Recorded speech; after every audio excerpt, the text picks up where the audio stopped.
నమస్కారం అండి. అంతర్యామిలో ఈరోజు అంశం శాంతి పథం. మనకు అందించిన వారు మోదుకూరు రాధాకృష్ణ శర్మ గారు. వివరిస్తున్నది మీ విజయభాస్కర్. నేడు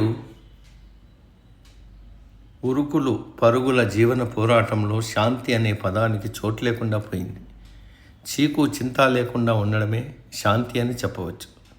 కానీ సంకటాలు లేని మనిషి జీవితం ఊహకందదే.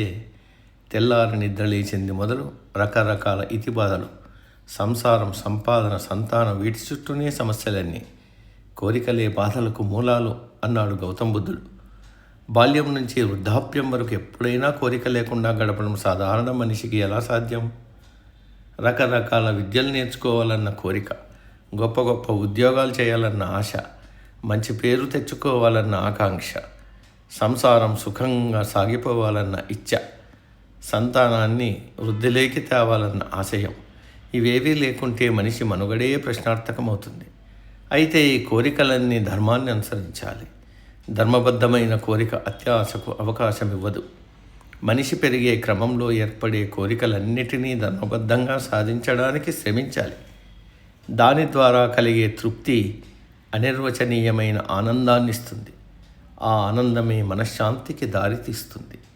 మనశ్శాంతి ఒక్కొక్కరికి ఒక్కో విధంగా లభిస్తుంది. తన కుటుంబ సౌఖ్యంతో పాటు పరోపకారమనే తోవలో నడిచే వారికి తృప్తి, తద్వారా మనశ్శాంతి లభిస్తాయి. శ్రీకృష్ణుడు బాల్య క్రీడలు ఆడి అలసి మిత్రులతో ఒక చెట్టు కింద విశ్రమిస్తాడు. చెట్టును ఆదర్శంగా తీసుకోగలిగితే మానవ జన్మ ధన్యమవుతుందని మిత్రులకు వివరిస్తాడు. శత్రువుకు కూడా నీడనిచ్చి ప్రేమతో చూడటం చెట్టుకే సాధ్యం. రాళ్లతో కొట్టినా పండ్లనే ఇస్తుంది, నరికినా కలపనే ఇస్తుంది. అలా మనిషి తీరుతెన్నులు ఉంటే అది ఇచ్చే తృప్తికి వెలకట్టగలమా? కోరిక లేనిదే అసలు లోకం ఈ విధంగా అభివృద్ధి పథాన నడవగలిగేదా? 2030 నాటికి చంద్రమండలంపైకి మానవ సహిత అంతరిక్ష నౌకను పంపాలనే లక్ష్యం కొందరు శాస్త్రవేత్తలది. భయంకర రోగాలకు చికిత్స కనిపెట్టాలనే లక్ష్యం కొందరు పరిశోధకులది. కోరిక వ్యక్తిగతమైతే లక్ష్యం సామాజికమైనది. ఇవన్నీ దేశానికి గర్వకారణం. పరులకు హాని కలిగించని కోరిక సత్ఫలితాన్ని ఇస్తుంది. అలాంటి ఉత్తమ ఫలితాలను సాధించడంలోనే తృప్తి ఉంటుంది. నేటి యాంత్రిక జీవిత గమనంలో నైతిక విలువలు, ఆప్యాయత, అనురాగాలు నిర్లక్ష్యానికి గురవుతున్నాయి. ఇలాంటి పరిస్థితులే వ్యక్తులకు, సమాజానికి అశాంతికారకాలవుతున్నాయి. కుటుంబాలలో పెద్దలను చూసే వారి జీవన శైలి నుంచి సచ్చీలత, ప్రేమానురాగాలను నేర్చుకుంటారు పిల్లలు. కాబట్టి పెద్దవాళ్ళ చేతలు అనుసరణీయమైనవి కావాలి.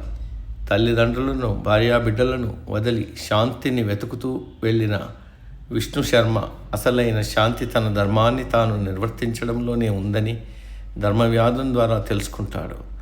తల్లిదండ్రుల సేవ, భార్యాబిడ్డల సంరక్షణ ఇవి గృహస్థు ధర్మాలు. వాటిని ఆచరించడంలోనే మనసుకు శాంతి లభిస్తుందని గ్రహిస్తాడు. ఇలానే కదా ఇళ్ళన్నీ శాంతి నివాసాలు అయ్యేది. స్థూలంగా సమాజం శాంతియుతంగా ఉండాలంటే ప్రతి వ్యక్తి తన వయస్సు, ధర్మం, వృత్తి ధర్మం పాటించాలి. ఇతరుల మేలు కోరాలి. తద్వారా కలిగే తృప్తే మనసుకు హాయినిస్తుంది. శాంతియుత జీవనమే ఆదర్శప్రాయం, ఆచరణీయం. సమాప్తం. సర్వే జన సుఖినో భవంతు.